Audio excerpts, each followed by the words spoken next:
भक्ति भी एक प्रकार की आसक्ति ही है, बस वो भगवान से हो जाती है, इसलिए उसमें व्यक्ति तर जाता है।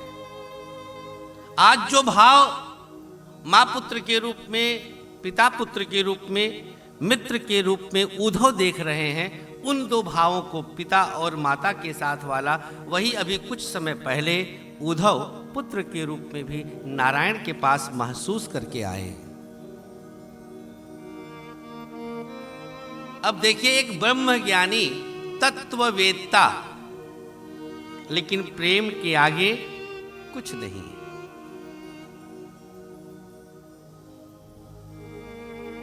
प्रबल प्रेम के पाले पड़कर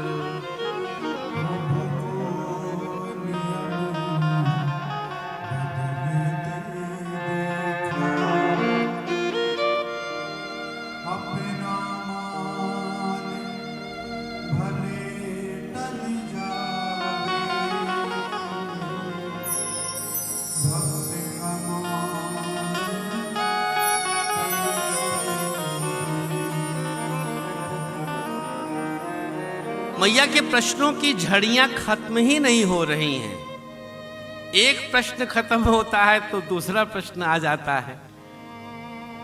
उद्धव को समझ में नहीं आ रहा है कि हम संदेश देने आए हैं या संदेश लेने आए हैं। उद्धव इस असमंजस की स्थिति में पड़ गए हैं। सामने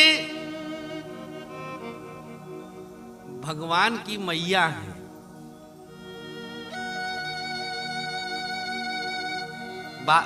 कभी कभी इस भाव को भी याद रखा करिए कथा श्रवण करते हुए। भगवान लेकिन लीलाधारी है। आज पुत्र है, आज इसके अलावा अभी कुछ नहीं है। आज मैया है और इसके अलावा कुछ नहीं है। बस आज कुछ भगवान भगवान नहीं चलेगा। आज बताओ, खाना खाए कि नहीं? पहले हो बा भगवान, तू अपने घर का है। आज हमारा बेटवा, पहले बतावा दुबराया काहे? प्रधानमंत्री बाद में, पहले बेटवा। भाव देखिएगा, अद्भुत दृश्य है। मैया पूरी तरह से व्याकुल हैं। बोली, अब जो हम जल रहे हैं उसके प्रेम में, इससे बचाने कब आएगा? जंगल की आग से तो बचा दिया था, अब बताओ, इसको बताओ। बता के भेजा उजा है क्या? पहले ये बता दो तुम। मैया एक एक करके और प्रश्नों को अपने रखती हैं। मैया ने कहा, अच्छा वहां पर भी उसको माखन रोटी मिलती है कि नहीं?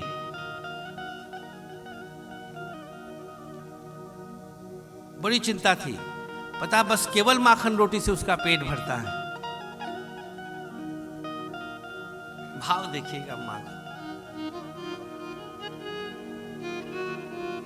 एक एक चीज, एक एक चीज।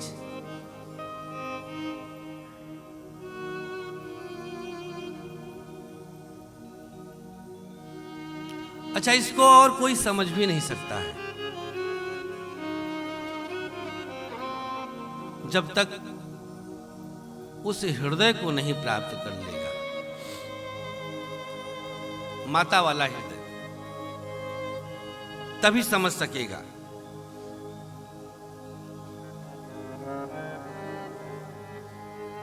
मैया कहती हैं, उद्धव, जब भी कोई अच्छी चीज देखती हूं तो लाला की याद आ जाती है कि लाला होता तो मैं उसको देती अभी।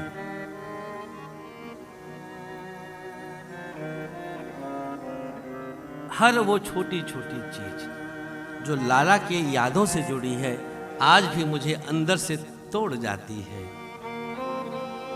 मैं अंदर से बार बार टूटती हूँ, बार बार बिखरती हूँ, क्योंकि जैसे मेरा लाला अब आ जाएगा, अब आ जाएगा, अब आ जाएगा।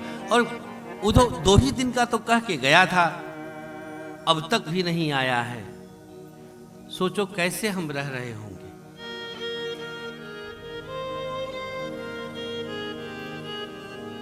उद्धव के पास कोई शब्द नहीं सूझ रहा है इस भाव को न समझ पा रहे हैं, न जी पा रहे हैं, क्या कहें कुछ। निरुत्तर खड़े उद्धव, क्योंकि सामने मैया है।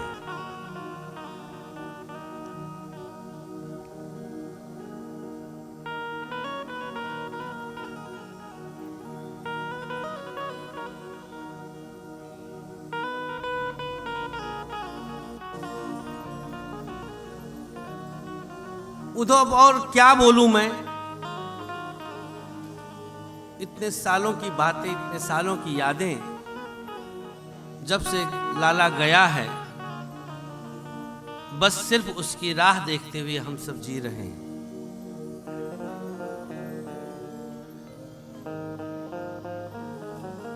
अच्छा उद्धव बताओ, कभी अपने बाबा को भी याद करता है कि नहीं?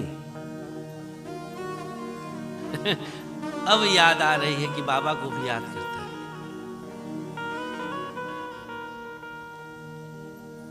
और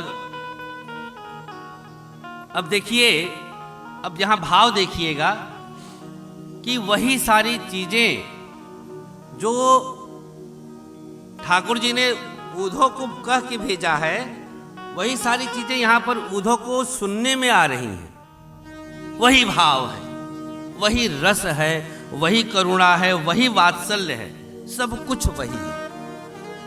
पहले कह दिए कि बाबा हमको कंधे में बिठा लिया करते थे, सब कुछ वही भाव। तो एक प्रकार से जैसे समस्त उत्तर स्वतः इनके हृदय के अंदर से उनके हृदय में प्रवेश कर रहे हैं और वहां से उत्तर स्वरूप में स्वतः निकल भी रहे हैं।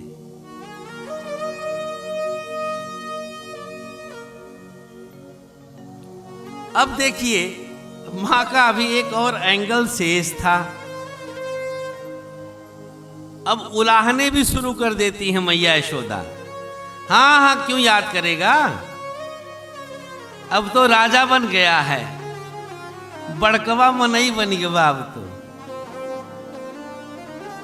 बड़ा पैसा कमाए ली है सब।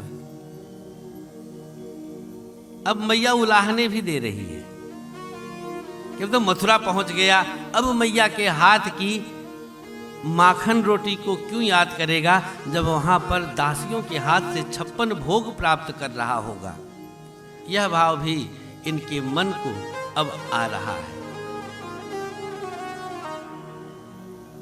यहां तो केवल माखन रोटी पाता था, वहां तो 56 भोग पा रहा होगा भाई। क्यों उद्धव जी बताइए ना, क्या इस प्रकार का भी भाव वहां पर उसको प्राप्त हो रहा है क्या? मैया प्रश्न कर लेती हैं, अर्थात एक प्रकार से स्वयं उत्तर देते हुए मैया आज प्रश्न कर रही हैं। उद्धव जी, इतने सारे प्रश्न, इतने सारे उत्तर, इतने सारे भाव में इस प्रकार से पग जाते हैं, इस प्रकार से पड़ जाते हैं कि उनके मस्तिष्क अब शून्य होकर के सरेंडर हो जाते हैं।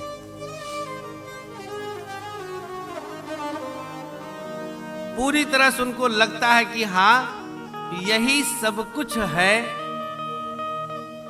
धन्य है ये माँ, धन्य है वो पुत्र, धन्य है भगवान, धन्य है उनकी लीलाएं।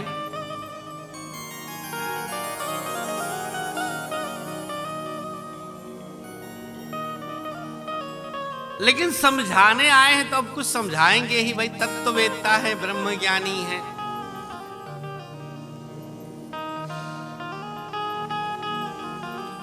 उनको ब्रह्म ज्ञान देना है, तो अब मैया को समझाते हैं उद्धव जी की मैया आपके लाला, लाला बाद में अभी वो परमात्मा है साक्षात।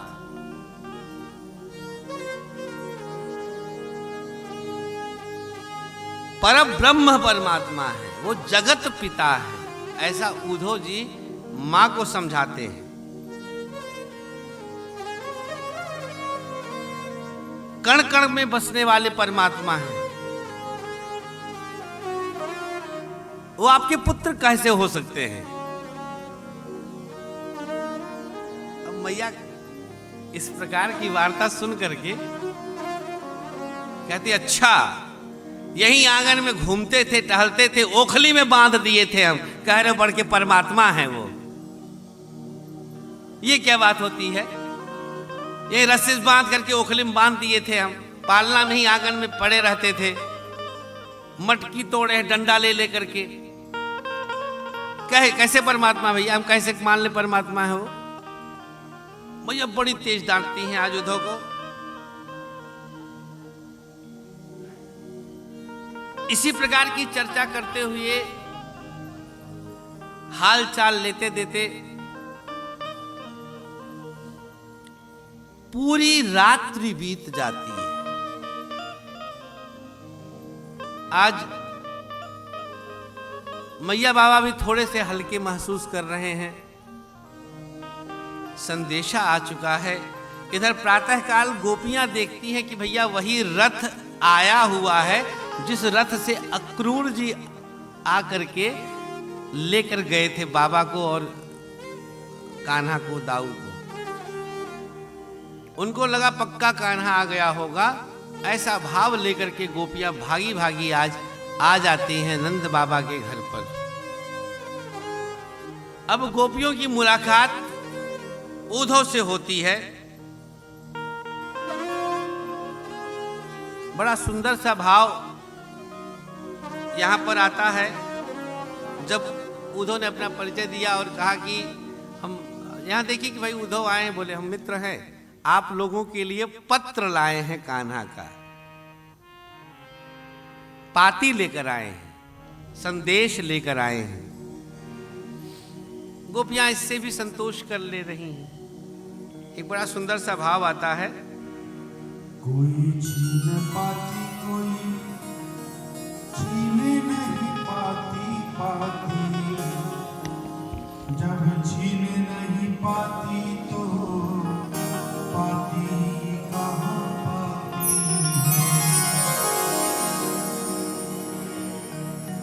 किसी के हाथ में उस पत्र का छोटा सा टुकड़ा आता है, छीना झपटी होने लगती है।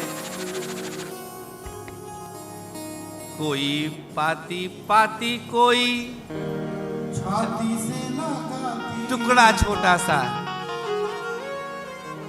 जब बाँच नहीं पाती, बिल्लू सरकाती। अपने हृदय से लगा लेती है उस पत्र को। कान्हा सबके लिए कुछ न कुछ भेजे हैं, संदेशा भेजे हैं, सांत्वना भेजे हैं, सहारा भेजे हैं। और एक लीला कान्हा की यहाँ पर भगवान की है उद्धव को लेकर के कि इन्हें प्रेम का पाठ पढ़ाया जाए। भगवान ने अपनी लीलाओं में द्वापर में सबसे ज्यादा जिस भाव को जिया है वह अन्य भावों के साथ प्रेम भाव रहा है। कुशल नीति, राजनीति, छात्र, मित्र, सखा, पति आदि तमाम धर्मों का पालन करते हुए भगवान ने जो प्रेम धर्म को निभाने का यहाँ संदेश दिया है वह परम अनुकरणीय है। माता पिता ने अपने संदेशों के साथ उद्धव को अभी शांत किया ही था कि गोपियों ने घेर लिया। गोपियों को पता चला उद्धव कौन है। गोपियां कहती हैं बताओ हमारे लिए क्या लाए हो, क्या संदेशा है। गोपियों को भगवान का पत्र देते हुए उद्धव ने जैसे ही संदेशा देना चाहा, गोपियों की छीना झपटी में पत्र फट जाता है। लेकिन जिस गोपी के हाथ में जो आता है वही अपनी छाती से लगा करके ऐसा प्रतीत करती हैं कि मानो साक्षात भगवान का, ठाकुर जी का स्पर्श प्राप्त कर रही हैं। भगवान के इस शुभ स्पर्श को गोपियों ने अपनी आत्मा से महसूस किया है। उस परम तत्व को गोपियों ने अपनी आत्मा से महसूस किया है। जिन गोपियों के संग भगवान ने रास रचा था वो गोपियां आज भगवान के बिना किस प्रकार से विरह में व्याकुल हैं, सुखदेव जी समझा रहे हैं परीक्षित को।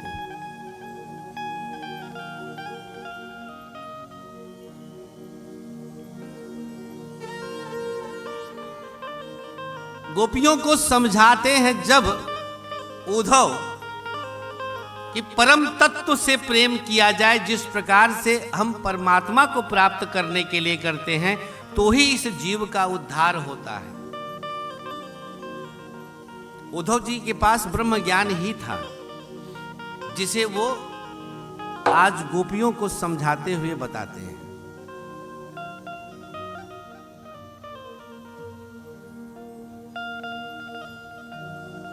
निरस्तम त्यजन्ति गणिका अकल्पम नृपतिम प्रजा अधीत विद्या आर्चदम कलिकोदंत दक्षिणाम। ये गोपियों का कथन है, अपने विषय में बताते हुए कि हम किस प्रकार से उनके बिना हो चुके हैं, भगवान कैसे हमें त्याग करके गए हैं। निष्प्राण गोपियां समझा रही हैं कि हमारी स्थिति क्या है और वो कैसे त्याग दिए। बोले 2 दिन में आएंगे और अब तक नहीं आए, तो स्थिति क्या है उसका एक श्लोक में उदाहरण दिया है। जैसे गणिका दरिद्र को त्याग देती है,